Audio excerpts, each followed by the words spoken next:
Woodworking is expensive. The cost of materials, tools, and mistakes can leave a dent in your bank account. So I want to build something that'll make it suck a little less.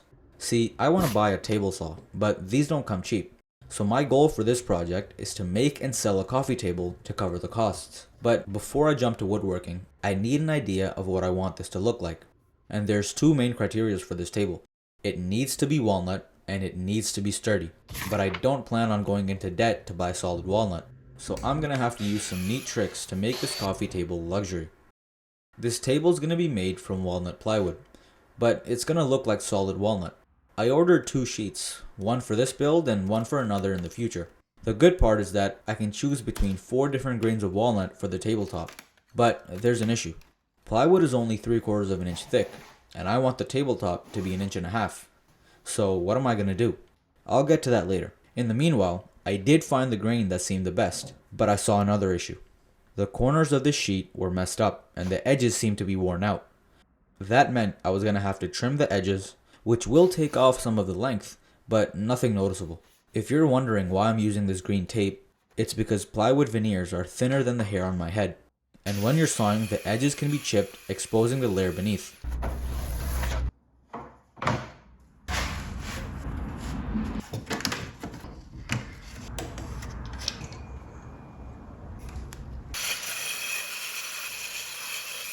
Anyways, once I got that sorted, it was time to make this tabletop thicker, and for that, I'm using solid wood boards on all of the edges. This will add thickness and also some strength to the edges. It's important to make these exactly proportional, so I'm cutting the boards for the length first, because this will give me an accurate measurement of what I need for the width. I'm joining it beneath the edges with glue and screws. And wait, before the traditional woodworkers accuse me of being a traitor because I'm not using a 1200-year-old Japanese complex joining technique that takes 3 weeks to make, let me explain. I'm impatient. That's it. I don't have the luxury of 50 clamps and the time to let every glue joint dry, while I ponder over the ancient art of woodworking and its place in the modern world. I like to get things done. But seriously, these screws will hold this in place and the glue will dry and will provide me more than enough strength for these edges. And this will all be covered and will look like solid walnut anyways, but more on that later.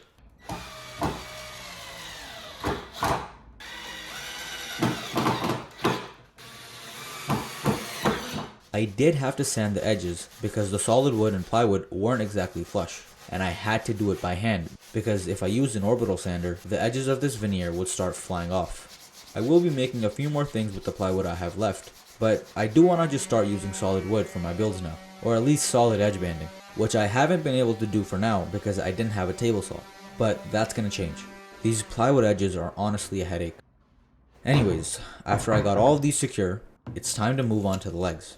I'm using solid wood for the legs, since this table needs to be sturdy. And since I didn't want to make these bland, to add a little bit of spice, I want to make this inward look for the legs.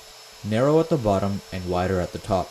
And I don't plan on keeping this color. I will be staining it black for more of a modern look.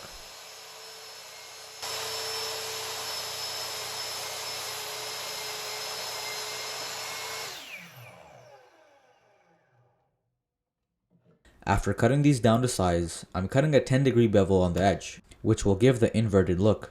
I also need to make a bevel on the bottom piece to support the 2 legs.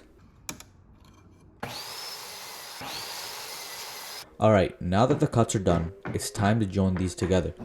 I've realized now that I don't plan my projects enough, like these legs for example. I designed them, yet didn't think at all about how I'd actually join them together. So now I'm using screws, again. But they'll be completely hidden later. I'd probably save a good few hours if I thought about how I'm gonna go through the build. You know, instead of just winging it and doing what comes to mind. Because it always comes back to bite me. Like now, when I don't know how I'm gonna cover these screw holes. I don't really have plugs, so I'm gonna attempt to just use some sawdust and wood glue. And this mess is gonna be really easy to sand. So super excited for that, when the time comes. Which, lucky for me, is now. While wasting my life away sanding, I thought about which table saw I should get. In terms of performance, I honestly don't mind as long as it works properly and is efficient. Of course, Festool is the fanciest, but unless they will be kind enough to send one over, or I end up robbing this guy's shop, I don't know if I can drop $2,000 on it, even if it is worth it. I also really like the DeWalt table saws, and I've heard Milwaukee is also great. I kind of want all of my tools to be roughly from the same company, simply just for the aesthetic purposes. Honestly, I kind of think they all work pretty well, but let me know in the comments which table saw is worth it. And if any company is watching, stop watching and start typing the email. I really wouldn't mind a sponsor. As I mentioned before, I'm staining the legs black to give it more of a modern look. Also, pro tip from a guy who's not a pro, wear a mask while staining. This smell is simply horrendous. While letting this dry, I decided to go back to the top and start edge banding. This is what's going to make it look like solid walnut. But the problem with this is, it's very, very tricky to get it right. And if you don't, well, it kind of ruins the whole project. I'm using 2-inch edge banding, so I have plenty of room to work with on this 1.5-inch tabletop. And because I don't have the fancy edge banders, I'm going to take it old school and use an iron. Just because it's old doesn't mean it can't be cinematic. The hard part about this isn't applying the edge banding, or the cutting you have to do afterwards, which is a pain itself. It's the sanding. These edge banding veneers are incredibly thin. One wrong move while cutting and it splits. And once you start sanding, it's the plywood veneer you have to be more careful about, because somehow that's thinner than paper. Once I had the edge banding done from the bottom, the screws are invisible, and now the sanding had to be even more delicate. I'm also sanding the edge banding itself to make it smoother, and afterwards I'm going to sand the edges by hand. The top veneer needs to be seamless going into the sides. It's very easy to mess up on this part, but lucky for me, it all went smooth. But at this point, I realized something. I never measured the wide part of the legs, and now I have no idea if it'll fit in or onto this border. I just prayed and hoped it would look right, and thankfully it did. All that was left to do was to screw in the legs, and then it was time for finishing. I did use a bit of wood glue for some extra strength on the legs, so I'm putting this heavy battery on it so I can give it some pressure. Now, while finishing, I'm using this black walnut stain, but there's not much of it left, and I was concerned I'd have to go out and get some more. But we're gonna have to wait and see. Once I got the top done, I realized I made a mistake. I should have done the bottom first, and now I have to flip over this whole table and hope I don't ruin the surface. Luckily, I finished with what I had, and there's not a whole lot left now. But that concludes this project. And this is how the table turned out. For once, it was exactly how I imagined. Leave your thoughts in the comments below.